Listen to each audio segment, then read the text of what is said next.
On vient à présent à notre page environnement avec Audrey Racine. Bonjour Audrey. Bonjour Julien. Vous nous parlez ce mardi du pic des énergies fossiles.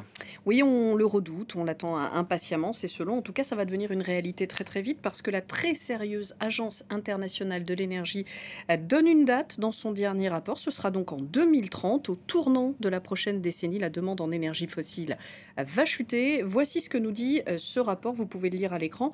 En 2030, il y aura 10 fois plus de voitures électriques en circulation.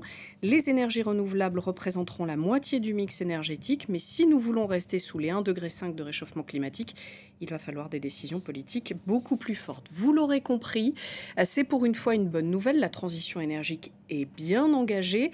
Elle est même inarrêtable selon le directeur exécutif de l'AIE, Fatih Birol. Mais nous n'allons toujours pas assez vite. La trajectoire suivie actuellement nous conduirait toujours selon ce rapport à un réchauffement de 2,4 degrés à la fin du siècle, ce qui serait évidemment dramatique. Les émissions de CO2, elles, devraient enfin décroître au niveau mondial, et ça dès 2025, dans moins de 2 ans. Et tous les regards sont tournés sur la transition verte chinoise. Oui, parce que la Chine est de loin, le pays le plus émetteur de gaz à effet de serre dans le monde. Il émet plus du quart des émissions mondiales, plus de 30%. Or, il se passe deux choses en Chine. La croissance économique, qui était très forte pendant 20-30 ans, est en train de ralentir, et donc la demande en énergie du pays aussi. Et selon l'AIE, la Chine devient un moteur pour l'énergie propre. La moitié des ventes de véhicules électriques dans le monde a été réalisée en Chine l'an dernier.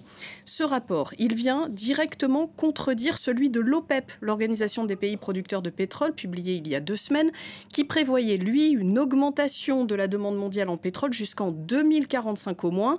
La conclusion de ce rapport de l'OPEP, c'était de dire qu'il y avait un risque de chaos économique, énergétique, à cesser d'investir dans les infrastructures pétrolières. Alors, tous ces messages, tous ces rapports, ceux de l'OPEP, de l'Agence internationale de l'énergie, ils sont publiés alors que la COP28 s'ouvre dans un peu plus d'1 mois, une conférence qui sera présidée, je vous le rappelle, par le PDG de la compagnie pétrolière Emirati, ADNOC. Alors on voit bien qu'on est à un carrefour, qu'il va falloir faire là des choix de société radicaux. Et prendre notre vélo, par exemple, ça peut être une solution. Voilà. Merci beaucoup.